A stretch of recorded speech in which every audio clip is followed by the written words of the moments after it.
ही दिए। राजीव शिवानी का हाथ अपने दिल पर रखता है। शिवानी, तुम्हें मेरी आदत तो है ना? बोलो, मैं तो तुम्हारा हूं ना, बस इतना ही काफी है। और राजीव और शिवानी गले लगते हैं। Will you marry me Shivani? ये सुनते ही शिवानी खुशी से झूम उठती है। हाँ राजीव, हाँ। 1 मिनट, मगर तुम्हारी माँ, वो मुझे नहीं अपनाएगी। वो तो तुम्हारे लिए करोड़पति लड़कियों के रिश्ते ढूंढ रही है। इस रिश्ते के लिए हमें एक रिवर्स गेम खेलना होगा। अब मैं जैसा कहूँ तुम वैसा ही करना। आज से हम दोनों एक दूसरे को नहीं जानते। और राजीव घर जाकर कौशल्या को कहता है कि शादी करना चाहता है। ये सुनते ही कौशल्या खुश हो जाती है, मगर बस कुछ पल के लिए ही। मगर मुझे बस रीटा से ही शादी करनी है। मुझे बस रीटा से ही प्यार है माँ। रीटा कौशल्या की दोस्त की लड़की थी। कौशल्या आंख बंद कर रीटा का चेहरा याद करती है। नहीं नहीं, ये नहीं होगा। वो रीटा जो कोयले सी काली है, उससे तो मेरे चांद के टुकड़े की मैं कभी भी शादी नहीं कराऊंगी। पर माँ, वो तो बहुत रईस है, तो क्या दिक्कत है आपको? नहीं, रीता नहीं। चाहे तो सुंदर गरीब लड़की पर हाथ रख दे, मगर रीता नहीं। और राजीव मन ही मन खुश होता है। तभी राजीव सामने रखे न्यूज़पेपर में शिवानी की तस्वीर छिपा देता है और उदास होने का नाटक कर वहां से चला जाता है। कौशल्या सिर पकड़कर बैठ जाती है। तभी उसकी नजर शिवानी की तस्वीर पर जाती है और वो शिवानी का सुंदर रूप बस देखती रह जाती है। ये तो एकदम ही अप्सरा है।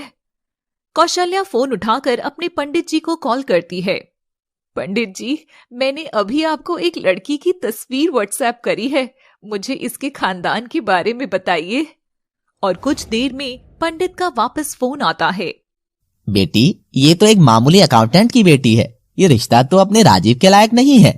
मगर कौशल्या की नजरों के आगे बार बार शिवानी का चेहरा घूम रहा था। कौशल्या आंख बंद करती है। नहीं नहीं नहीं, मुझे शिवानी ही पसंद है। कौशल्या राजीव को बुलाकर शिवानी के साथ उसके रिश्ते की बात करती है। पर माँ, जिस लड़की से मैं मिला नहीं, उसके साथ कैसे? और मैं तो रीटा को पसंद करता हूँ। बस, मैंने अपना फैसला सुना दिया है। पंडित जी, आप शिवानी के घर रिश्ता भिजवा दो।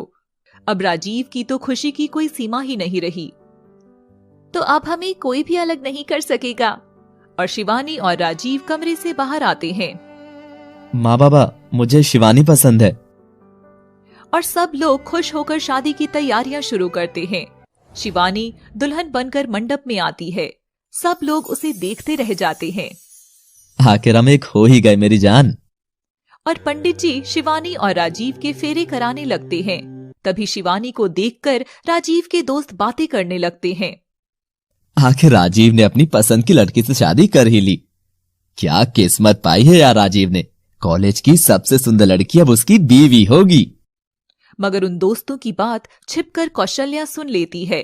ये सुनकर अब कौशल्या को ठगा सा महसूस होने लगा। इसका मतलब ये सब एक चाल थी। ये रिश्ता हुआ ही नहीं, मुझे पागल बनाकर कराया गया था। इतना बड़ा धोखा। अब मैं ये शादी नहीं होने दूंगी। तभी वह जाकर अपने पति संजय को सब बताती है, मगर वह उसे अपना गुस्सा शांत करने को कहता है। तब तक शादी हो जाती है और शिवानी विदा होकर ससुराल भी आ जाती है। घर में प्रवेश के वक्त दहलीज पर रखे लोटे को लात मारकर गिराने वाली रस्म के दौरान कौशल्या खुद घर के अंदर घुसती है और लोटे को लात मारकर गिरा देती है और गुस्से से तिल मिलाती हुई अंदर चली जाती है। राजीव, माँ जी को क्या हुआ है? शायद थक गई होंगी। कोई नहीं, तुम अंदर चलो। और राजीव और शिवानी तो अपनी फर्स्ट नाइट मनाते हैं, मगर दूसरी ओर कौशल्या भीतर से जल रही थी। अगले दिन राजीव के उठने से पहले ही शिवानी उठकर घर में नई दुल्हन के रूप में तैयार होकर सबसे आशीर्वाद लेने जाती है, मगर कौशल्या वहां पर हंगामा कर देती है। मैं जानती हूँ तूने मेरे बेटे की दौलत हड़पने के लिए ये सब किया है। एक दो कौड़ी की लड़की मेरी बहू कैसे बन सकती है? बता, क्यों किया तूने ऐसा? शिवानी इन सब बातों से रोई जा रही थी। तभी राजीव बाहर आता है और अपनी माँ की ये हरकत देखकर जोर से चिल्लाता है। माँ बस करो, ये सब मेरा प्लान था। ये पवित्र विवाह मेरी मर्जी से हुआ है। मैं और शिवानी एक दूसरे से बहुत प्यार करते हैं माँ। मगर कौशल्या के कलेश की वजह से राजीव गुस्से में गाड़ी लेकर घर से निकल गया। भगवान की दया